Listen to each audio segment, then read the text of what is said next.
Hello and welcome back to my channel. I don't know why I went like this, but welcome. I'm so happy to have you here.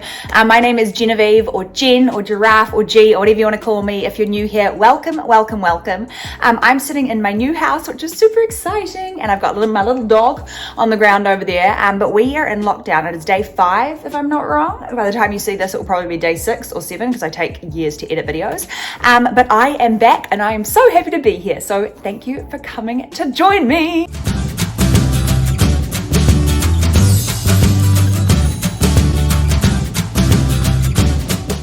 I have also got a new phone, and so the sound on this should be sweet. This is my old phone. The sound was like broken on it, so I've got a new one, and I got it just before lockdown. So I've been spending the last few days like figuring it out, and it's really exciting. And I mean, I'm not like a big like sort of phone person, but anyway, it's cool, and the video quality looks superb. Now I've got some of them printed out from last time when I never got around to filming my Q&A, but otherwise I've got a bunch of them on here too. So I'm gonna go through them and we'll see how many we get through. Okay, number 1. The number 1 tip if you wake up feeling overwhelmed about the day. I think it's always really important to tell someone. I know when I wake up feeling overwhelmed, sometimes the last thing I want to do is be around people, but I find it really helpful when I share that with someone else. So it might be Isaac, my partner, or I might text my mum and be like, hey, I'm feeling really overwhelmed today. I need some extra support. I also know for me, like stepping outside and getting some fresh air or some sun on my face does wonders. And I know also that having some structure and routine. So it might be creating a really simple, 3 things on my to-do list, like get up, have a coffee, prioritize what needs to be done today, what doesn't need to be done today. So really just simplifying tasks, because I think when you're feeling overwhelmed, the simplest things can seem very big and confronting. How long did it take you to recover? So this is a hard one. I didn't wake up one day and I was like, oh, I'm so much better and I'm all fine. There's not necessarily a set point. The way that I describe my journey is that I was really unwell from the age of about 13 to 17, 18, again, it's all a bit of a blur, but from the age of 15 to 17 was when I was really, really deep in the dark hole of anorexia. And I know that because at the age of 19, I moved to Los Angeles for drama school for 2 years, and there is no way in the world I was allowed to do that unless I fought for recovery. So by that point at 19, I'd been well for about probably like 1.5 years, 2 years, and obviously continued to get better and better every day. But yeah, it was during my 15 to 17 years where things were really difficult and I was in and out of hospital a lot. How long have I known Jazz? Jazz and I have known each other since 2014. We were connected through a mutual friend and we started talking online on Facebook, and then met up in person and had a sleepover and like wore onesies and watched a movie and like planned what we wanted to do, and we came up with Voices of Hope over the next few months.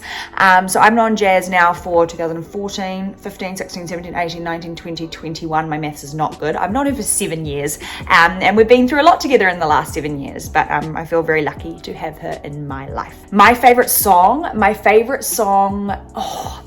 I've always loved The Climb by Miley Cyrus. It was kind of like my recovery song when I was unwell, so I definitely say that. Also love Fight Song. I just love grooving to whatever is on. Like, I don't know, I'll just put the top 40 on and I'll have a little dance. I'm very uncoordinated. And I also find myself getting like obsessed with TikTok songs when I hear them over and over again. What is my favorite food now that I am recovered? I just love all food. I'm really happy. I mean, I love peanut butter. That's a big, I was gonna say that's a big fan of mine. I'm a big fan of peanut butter. Recovery for me is like when all foods are allowed. And so if I feel like something, being able to eat it and acknowledge that craving is like the best thing in the world. So, peanut butter is probably my fave one at the moment, but I go through little like days where it might be like, I don't know, Nutella and then peanut butter, and then it might be like, pasta, and it changes all the time. But at the moment, peanut butter is my go-to. How do you bounce back from a relapse and forgive yourself for backsliding?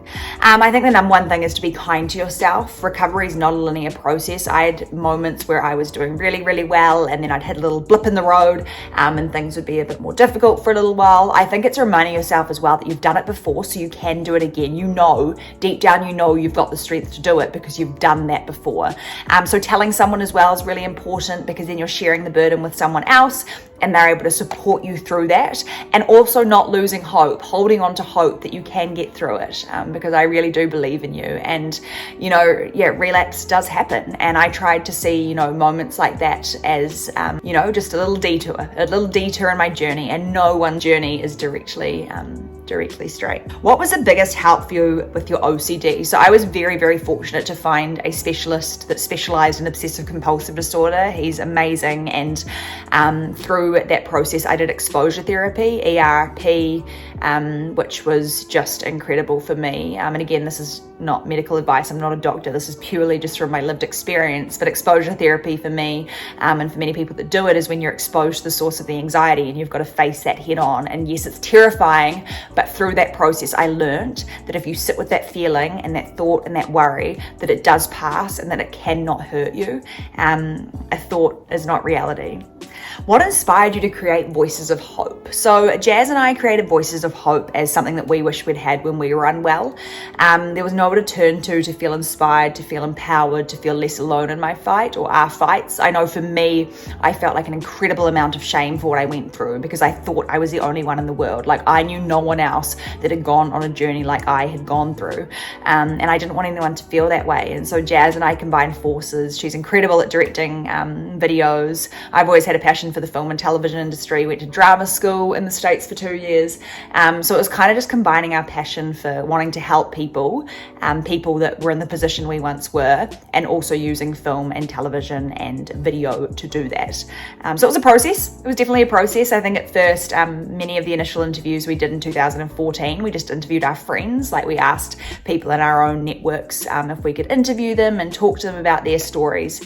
And as the platform or the community grew, more people were willing to come on board and share, which was just a real privilege. Why are you so perfect? I am definitely not perfect, and I hope I don't give off the appearance that I am, because I'm a human being that has some really crappy days and some really good days, but I am definitely not perfect. It's a very kind comment, but I'm definitely not perfect. What are your self-care rituals? So I really try and put self-care in place, because I'm talking about how important it is all the time. Now that I've got a healthy relationship with exercise, I find working out, even if that's just going for a walk around the block or getting fresh air, does wonders for me and my mental health. And so that's important for me. I also love like hot showers. It's kind of like a time that I start to switch off when I have a hot shower. And then at night times, I try and switch off from work. I'm working on it. At about like 6 p.m. after dinner is just me time. I watch a movie, I hang out with friends, whatever it may be. So my evenings are really kind of like sacred. It's my time just to focus on me. And I know it helps when I put my phone away, because a lot of my life is on this in terms of social media and Voices of Hope and like interacting with people. And so sometimes I just have to put it away and just let myself lie on the couch and do nothing for a little while. I'm loving Netflix and stuff at the moment.